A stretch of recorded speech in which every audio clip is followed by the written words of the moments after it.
Soft light glowed across the marble of the royal palace. Princess Shahista sat before her ornate dressing table, a golden comb sparkling in her hand, jeweled bangles chiming softly on her wrist. The palace, fragrant with fresh scents, reflected her elegance like a living mirror. At that very moment, on the far edge of the kingdom, in a tiny hut, Murabia dusted off her simple clothes. In the shards of a broken mirror, she fixed a faint stroke of kohl under her eyes. No jewels, no perfume, only the ache of hard work and the bright hope she carried within. She slipped a bracelet of dried flowers handmade onto her wrist. Princess Shahista prepared herself in quiet grace, every step and every touch shimmering with royal poise. Her soft sandals kissed the cold marble floor. Murabia's steps were simple but strong.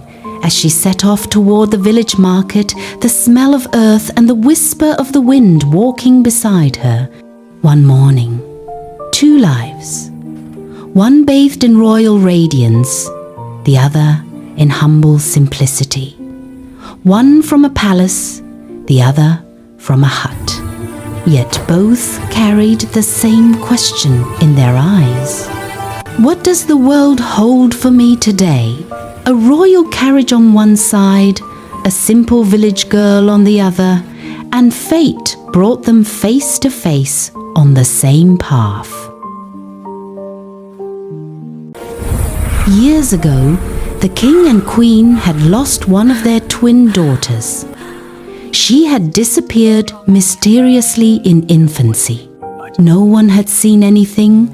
No clue was ever found, only an empty cradle, scattered flowers, and the queen's heart-shattering cries remained engraved in the palace walls.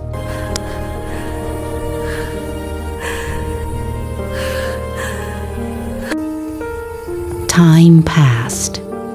Shahista grew up wise, graceful, beautiful, yet a strange sadness lived within her, as if something inside her was incomplete. "Mother," she would often say, "I feel my lost sister is alive.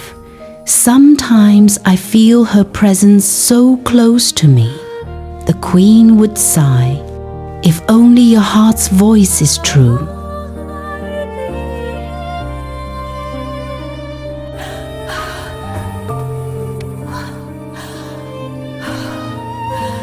Far away, Murabia lived with her grandmother in a tiny hut at the edge of the forest.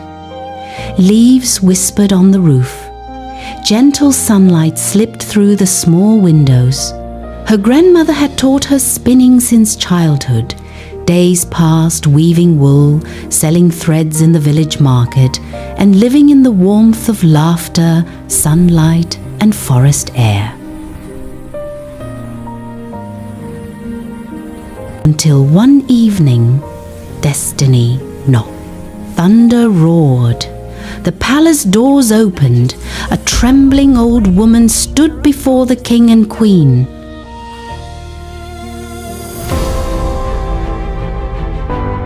"Your Majesty, a woman who lives in the forest sent this locket for you.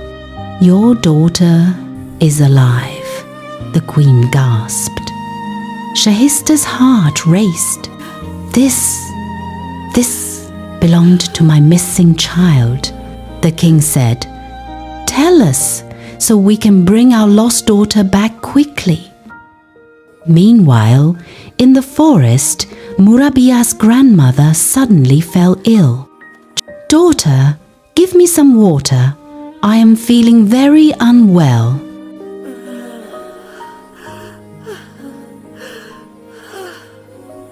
"Child, in this bundle is something precious. Take it to my brother at the far end of the forest." Her voice faded and her breaths slipped away. Murabia's small world shattered. With tears in her eyes and fear in her heart, she lifted the bundle, took along her little white goat, and stepped onto the forest path.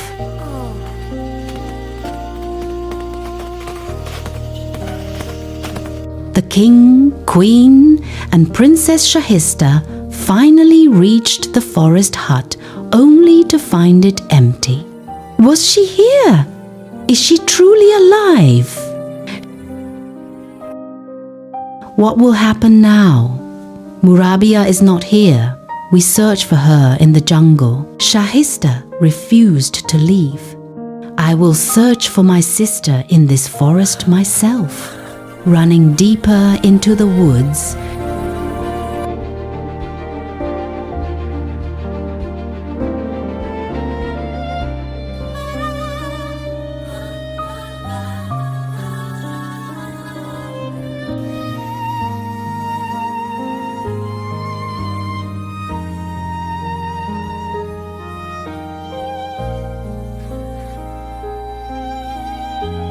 Shahista suddenly froze. A tiger cub stood before her. Fear gripped her. The mother tiger emerged from the bushes, huge, breath heavy, eyes fierce.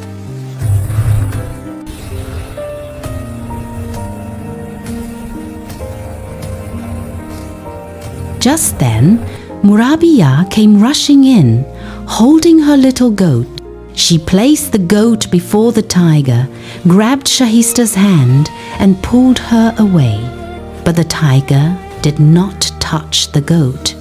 She simply embraced her own cub. The forest softened. Shahista and Murabia reached the dark hut breathless.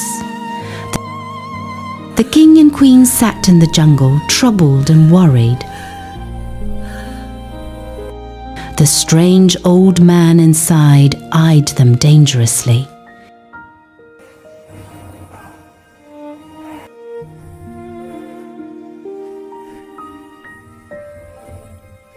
The mysterious old man looked at both girls and began laughing like a madman. When he realized Shahista was the princess, greed flickered in his eyes. Murabia gave Princess Shahista water to drink and encouraged her.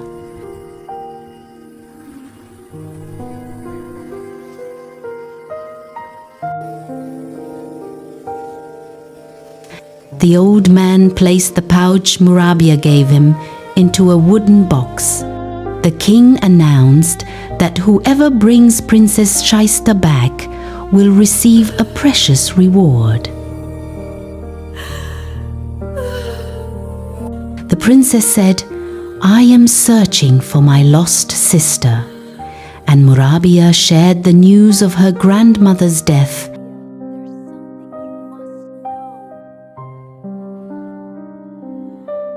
Thank you, Murabia. Your kindness means everything to me. A proclamation was announced throughout the entire city that whoever found the princess would be rewarded with valuable gifts. The old man also heard this announcement. The old man thought, "If I hand the princess over to the king, I will become rich overnight." He locked the gate with a large padlock and went to the king's court.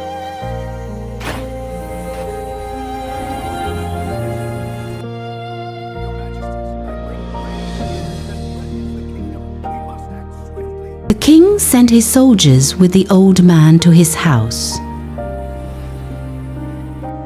But the girls pushed with all their strength. Crack! The door burst open. They escaped into the forest.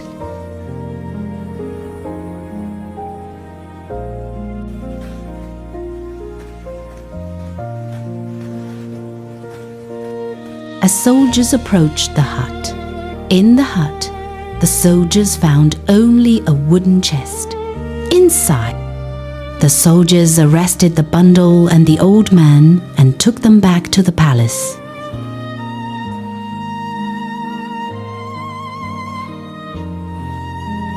Inside, a bundle containing royal coins, a tiny royal dress, and a letter. The The letter read, "Your Majesty, I am your royal nurse. When my own daughter died young, my heart broke to see your twin princesses. I secretly took one child and raised her in the forest. My time is near. I return your daughter, Princess Murabia. The locket I had kept has already been sent to you." The king's world spun. Meanwhile, by a quiet pond, Murabia noticed something, a faint golden mark on Shahista's hand, the same crown-shaped birthmark on her own. Her breath caught. "This mark, I have it too." Time paused. Destiny unlocked its final door. Shahista whispered, voice trembling, "Murabia, you are my lost sister, my twin." She pulled her into a tearful embrace, as if all the years of separation melted into that moment.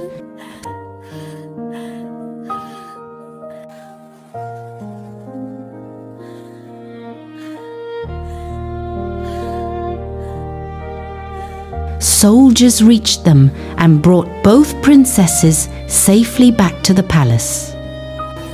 Both princesses laughed and smiled, eagerly traveling the entire journey.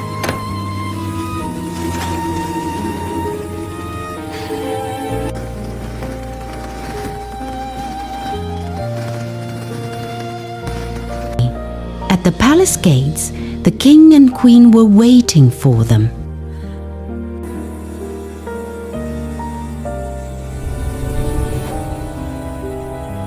Queen embraced her lost daughter with tears of joy and sorrow. The king's eyes shone with pride, love, and relief.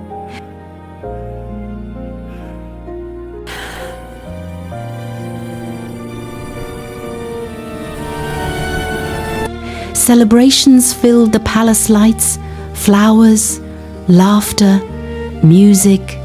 After years, happiness returned to the royal halls. "How do I look?" Murabia asked shyly. Princess Shahista whispered, "My sister, Princess Murabia, you look beautiful." She gently placed a crown on Murabia's head. And so, after years of darkness, light, joy, and sisterly love returned to the palace once more.